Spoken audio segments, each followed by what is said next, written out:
Okay, I have no idea how we got to this point, but getting a new Age of Mythology, a new civilization, and now a new Heroes of Might and Magic? What year is this? Seriously, these 3 series were my childhood.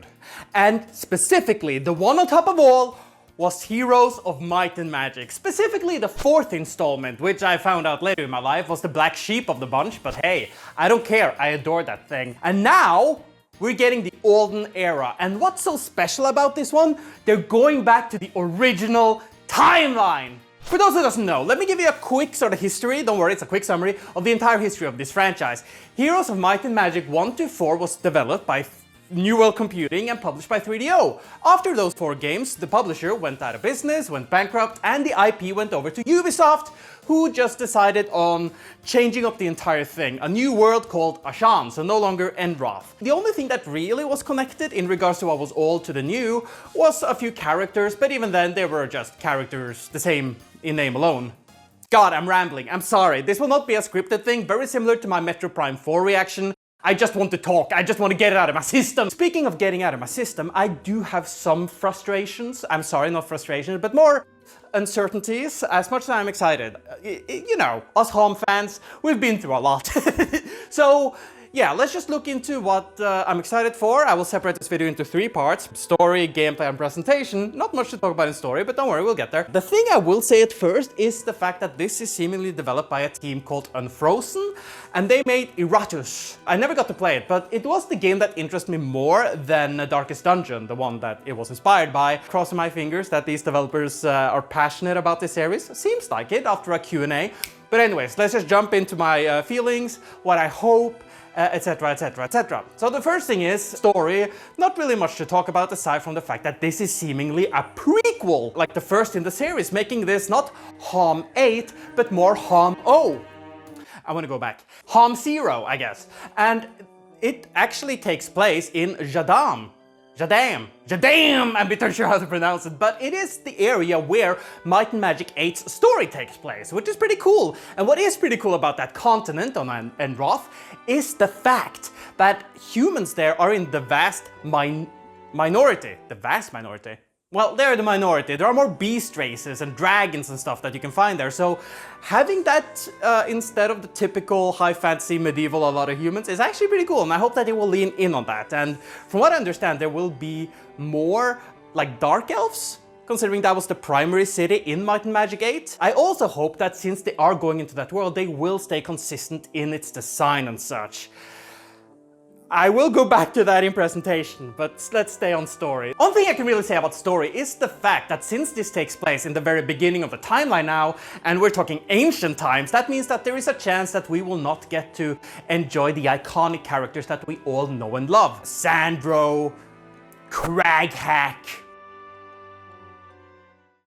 all of those 2 iconic characters. Okay, I'm sorry, I can't think of any more right now. I just need to talk. I haven't done any research. I just need to get it out there. But the thing is that since it is so early, I am curious in how they're gonna make even the use of the fact that this is the old world, which again, we will go a bit back on presentation, but at the same time, the question is why? Why this decision? Why go back? I hope they have a good reason for this, and yeah, we'll see how it goes. That's really all we can say about story. Again, we don't know what's gonna happen. The trailer is more of a teaser, and I haven't seen that much, and they haven't really told us a lot in regards to the Q&A, and it's very limited in what they can say. So yeah, let's just jump over to gameplay. Now, gameplay is where things are gonna be a bit difficult to just speak right out on top of my head, so please excuse me if you're a HoMM enthusiast and you know everything by heart, but yeah, just give me a break. So, from what I understand, they are really going back to the most beloved game in the franchise, HoMM 3, Heroes of Might and Magic 3, one of the most beloved and revered video games of all time. And I get it. I just hope that they will take things that, you know, the franchise got later. For example, one thing I never particularly enjoyed in the 3rd installment is the fact that there were no caravan system. And the thing is that I hated the fact that to bring units over the entire map, I had to create so many heroes to run a train to my... I want to go back. I had to create a hero chain to bring units to my main hero. And I never enjoyed that. It took away the uniqueness for each hero as a story enthusiast, as someone who likes to roleplay a bit as I play. And that's why they made the caravan system in 4, which they removed in 5 and 6. They brought it back, I think, in an expansion in 5, and then returned to in 7. I don't know, this is a weird-ass franchise. So I hope they will do that. Also, let me just quickly say my own history with this series. I grew up with 3, 4, and 5, 4 being one of my favorite games of all time. Adore that game. I then took a break, and I returned to 6 and 7 way later after they got patched, as they had very notorious issues when they first came out. And one thing I really enjoyed with 7, as I think 7 is a great game, is the fact that they brought in the unreleased stories, the unreleased campaigns that they didn't have time to finish during Heroes of Might and Magic 4 with Unity, where we follow Genevieve Seymour, and finally Every Dog Has His Day with Dog Woggle, who they made weirdly handsome. One thing we know for certain are the factions that will be there on release. We have the Haven, or rather humans. We have Necropolis, the classic undead boys and skele-girls. We have Dungeon, one of my favorites. We have Sylvan, which is like the elves and nature. We have Inferno, but they've changed it a bit. So Inferno is more of a insectoid being corrupted by the Kriegans. And finally we have an unnamed one, but they seem to be ice-based. With squids, so we'll see how that goes. One thing that kind of unnerves me, not unnerves me, but confuses me, is the fact that we're the Stronghold. We're the barbarian boys. Where's Conan? Where's Tarnum? It's so weird because they obviously represented the might part of Might and Magic to the extreme, being borderline anti-magic. So not having them there it feels like someone's missing. It's, in my opinion, just the same kind of lack that Hero 7 had with Inferno. I feel like you can't really remove Stronghold. So I hope that they will quickly add them in, even though they've pretty much stated that, no, these are the 6 that will be on release. A bit worried about that. Another thing I just quickly want to dip my toe into when it comes to uncertainties in gameplay is the fact that they've said that they are focusing heavily or looking into the esports and tournaments, or rather the competitive scene of Heroes 3. I'm not gonna lie, that worries me a bit, because the fun thing for me, at least as an offline single player kind of dude, is the fact that Heroes of Might and Magic is kind of known for being completely broken. And I'm not talking about in code, I'm talking about the systems and mechanics you can just break to your advantage. And it's more like when you fight someone else, not really who can be the most strategic mind like a chess player, but more who can break the game more than the other.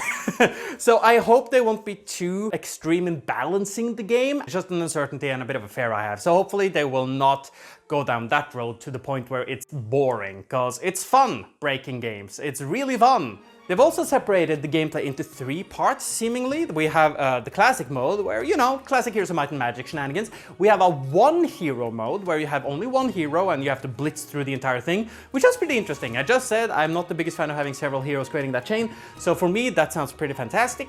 And finally, we have just a battle mode, where you can duel each other, which is fine. I think 5 had that, so cool that it's coming back. We also know that they are bringing a scenario editor, which is super cool, and I think they said randomly generated maps as well, which is also something that us HoMM fans adore.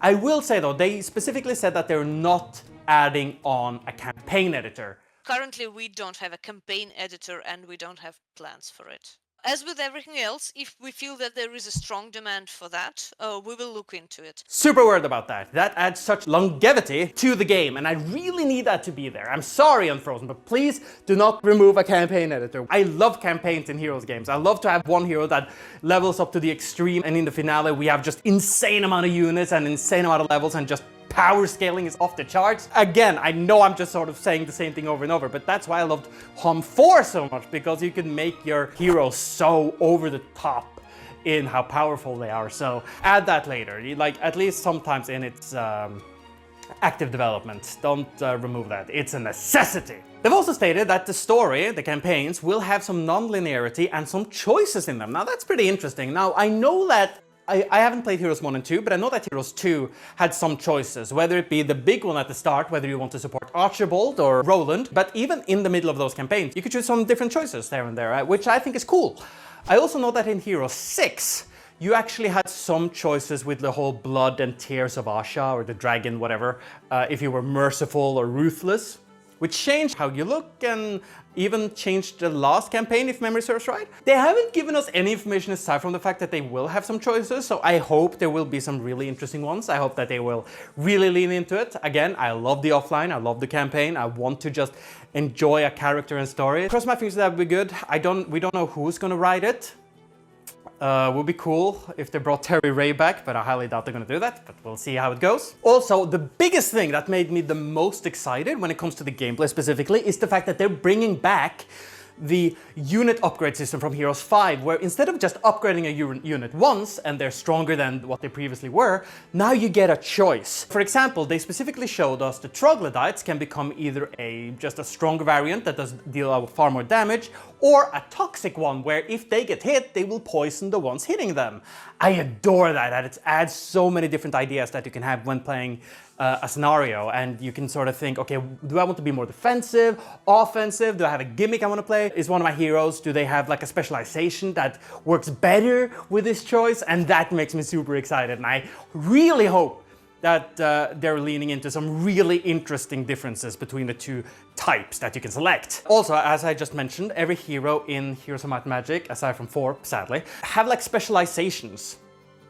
So, for example, one of the iconic Solmir had the Chain Lightning move. He just started with that spell. Other heroes could start by specializing in certain units. I hope that the heroes will stand out from one another, and that'd be really cool. I also hope that we will get a lot of interesting artifacts and stuff like that, but that is just to be expected, and I'm sure that thing's gonna be a-okay.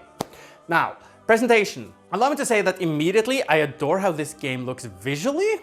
But there's one thing where I am ridiculously miffed, and that's what I said earlier in this video. And that's the fact that... Okay, best way to explain it is like this. New World Computing World, Enroth, and Axioth, the way the units and the heroes were designed, and even the world, it was very sort of grounded fantasy. You know, Conan the Barbarian, Arthurian legends, knights with, you know, stalwart knights and sorceresses, you know, very classic. Francetta, if you will. Was that his name? It doesn't matter. But you get my point. It's like classic fantasy. Whereas when Ubisoft got their hold on it with the world of Ashan, they went very high fantasy, very Warcraft style, which makes sense considering that when HoMM 4 came out, 5, sorry, Warcraft was, you know, massive. I adore both of these styles quite a bit, but I do have a preference to the original, and it's one of the things that separated Enroth and Ashan. So I find it weird that they decided to go back to Jadam, or I'm sorry, to, you know, the original timeline, and yet they've decided to keep the aesthetic of units from Ubisoft's world. Angels, for example, in the classic series, look like this. In the new game that seemingly takes place in the same world, looks like this. Hydras look like this. Olden era is this. So I'm just a bit... it's just a preference thing. Some people will not care, some people will prefer this over the other thing, and some people will prefer this over that. I'm just saying that I'm just a bit confused as to why they're going back if they're still just keeping the same look, but... whatever. I'm still just overall happy with how it looks visually aside from that, like the map. It looks mwah, I love it. Same goes with the town screens. I adore how these new look. I really adore them. I am excited to see that they actually do have some 3D to them that you can look around, and I am excited to hear the music, which brings me to another point. We don't know who the composer will be. And for those who doesn't know, this entire series has had like the same composers, Rob King, Paul Anthony Romero, and Steve Bacca in the entire franchise. And their music is, in all honesty, some of the best music in video game history. Hence why they have like full orchestra playing them, and you just can't really... It would be weird if they just fundamentally changed them.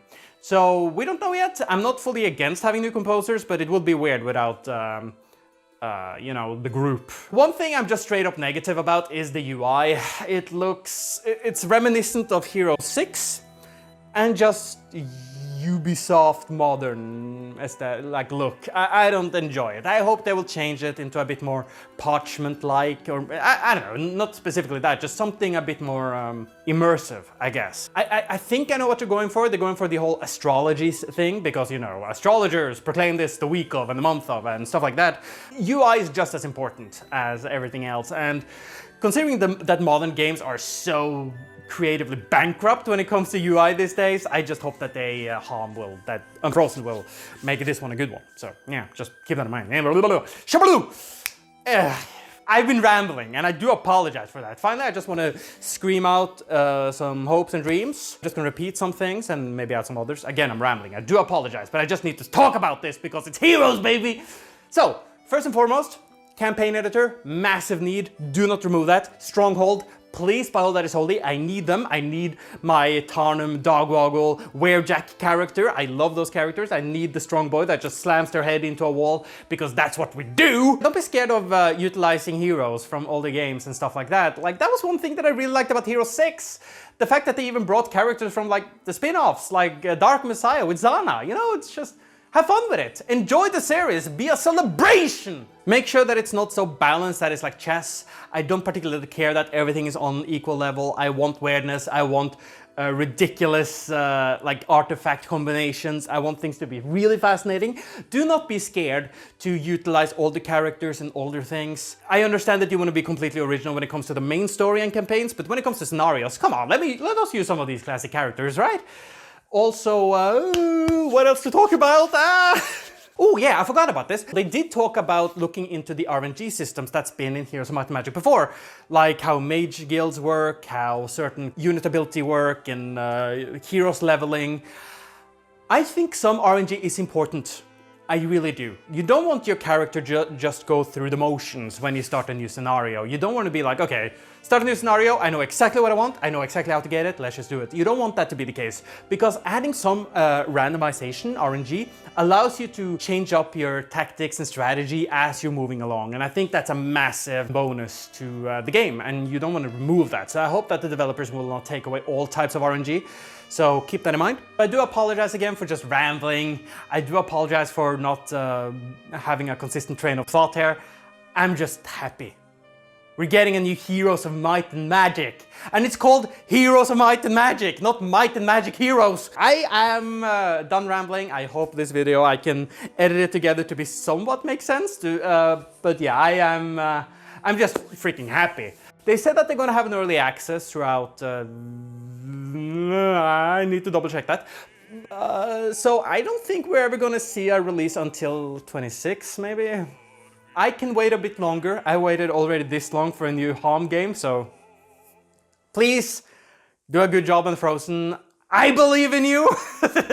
And yeah, for all of you other guys, I'm KingJGrim, or the guy who had the joy re-recording some HoMM for this thing. Whatever you prefer, and I'll see you guys next time.